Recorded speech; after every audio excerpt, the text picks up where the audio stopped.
Sir Revanth Reddy గారు అటు YouTubers పైన, జర్నలిస్ట్‌ల పైన తీవ్ర స్థాయిలో విమర్శలు చేశారు సార్. ఒక సీఎం పదవికి సీఎం చేరు ఆ హోదాకని రెస్పెక్ట్ ఇవ్వండి. మీరసలు ఏమాత్రం రెస్పెక్ట్ ఇవ్వట్లేదు. పొలిటికల్ ఛానెల్స్ అయిపోయాయి. పొలిటికల్‌గా మారిపోయాయి. ఈ యూట్యూబ్ ఛానెల్స్ అన్నీ అన్నట్టు కూడా మాట్లాడారు సార్. అసలెందుకు ఈ స్థాయిలో రేవంత్ రెడ్డి గారు యూట్యూబర్స్ పైన, జర్నలిస్ట్‌ల పైన విమర్శలు చేస్తున్నారు? అసలాయన ఉద్దేశ్యం ఏమంటారు సార్? మీరేం చెప్తారు ఆయన వ్యాఖ్యల పైన? నిన్నక్కడ నెహ్రూ హౌసింగ్ సొసైటీ జర్నలిస్టులకి నెహ్రూ హౌసింగ్ సొసైటీలో భూ కేటాయింపులు చేశారు.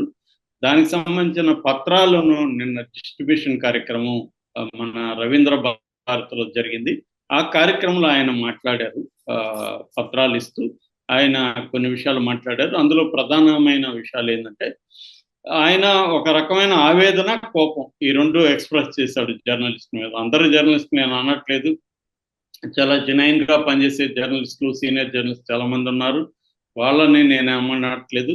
కానీ కొంతమంది జర్నలిస్టులు రెండు రకాలుగా ఆయన బ్రాడ్గా చెప్పాడు. ఒకరేమో ప్రతి ఒక్కడు యూట్యూబ్ ఛానల్ పెట్టుకొని ఇష్టం వచ్చినట్టు మాట్లాడుతున్నారు అనేది ఒకటి.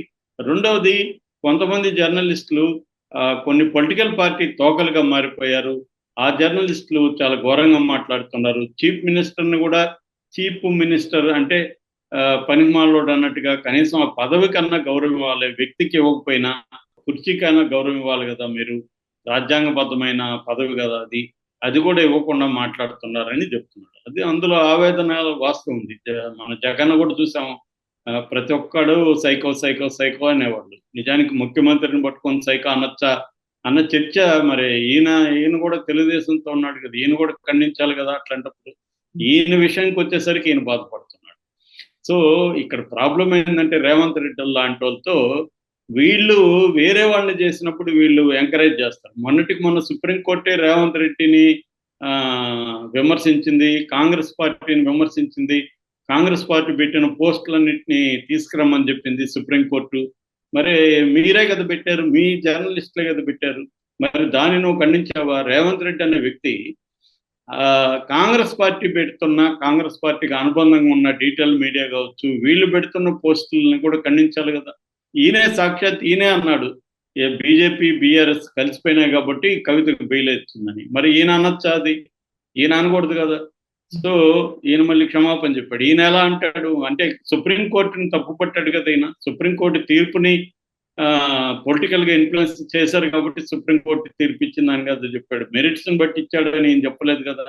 మరి ఈయనకు ఉండే స్వేచ్ఛ వేరే జర్నలిస్ట్కి ఉండదా?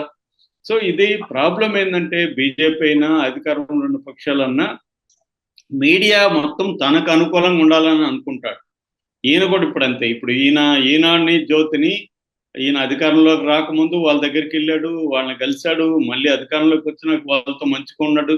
వాళ్ళందరూ మరి బీఆర్ఎస్ మీద, అక్కడైతే జగన్ మీద భయంకరంగా నోటికి వచ్చిన రాతలు రాస్తున్నారు కదా. మరి దాన్ని ఈయన ఖండించాలి కదా.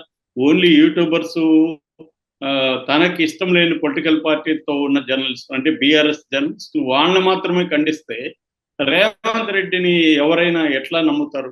అంటే ఈయన కూడా పొలిటికల్ పార్టీలు లాగానే తనకు అనుకూలంగా ఉండకపోతే నేను వాళ్ళ మీద చర్య తీసుకుంటాను. ఇప్పుడు ఈయన మొదటోడు కాదు, చివరోడు కాదు జర్నలిస్ట్ మీద చర్య తీసుకునేదానికి. తీసుకుంటారు, ఏమవుతుంది? ఈయన కూడా గతంలో ఈయన మీద కూడా చర్య తీసుకున్నారు కదా, ఈయన మాట్లాడాడని.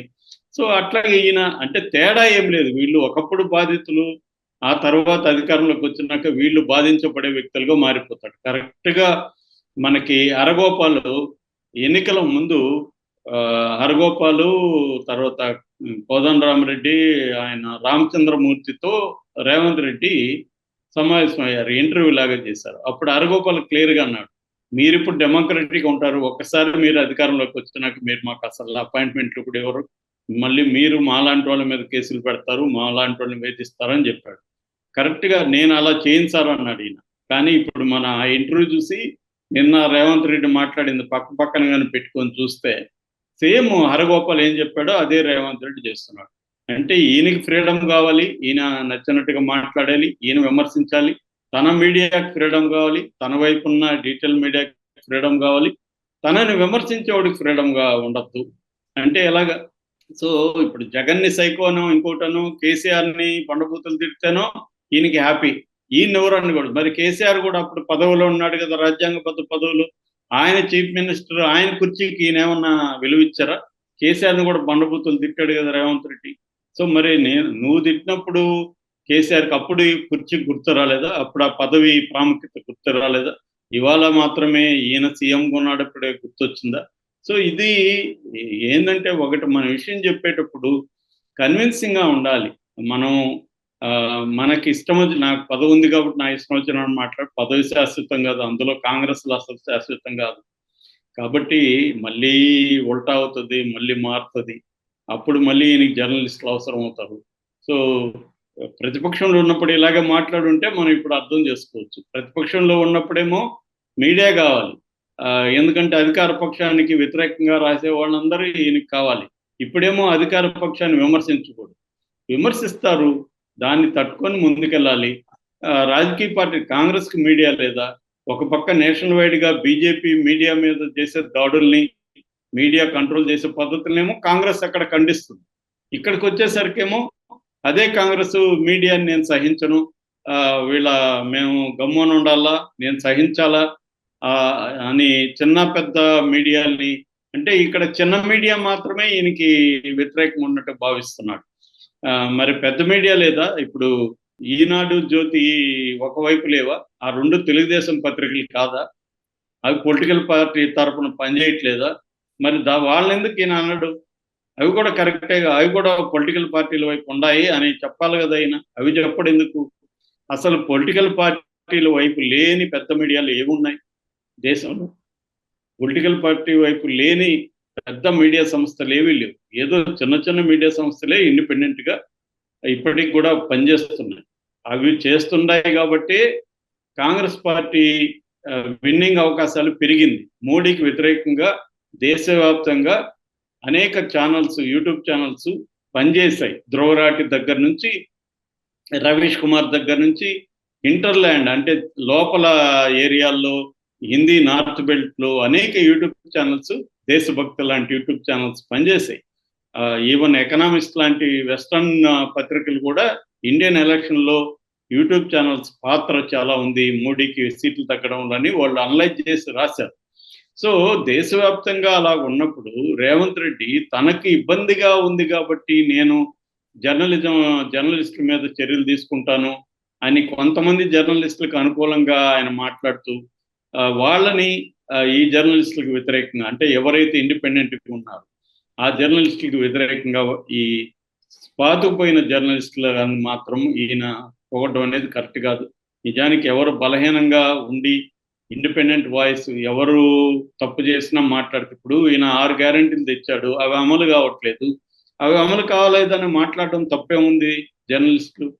సో ఇక్కడ ప్రాబ్లం చర్చిస్తే అందరి వైపు నుంచి చర్చించాలి. మా వైపు కూడా తప్పులు ఉన్నాయి, మా జర్నలిస్టులు కూడా తప్పులు చేస్తున్నారు అనేది కూడా మాట్లాడగలగాలి ఆయన. అట్లా కాకుండా ఆయన ఒకవైపే మాట్లాడుతున్నాడు.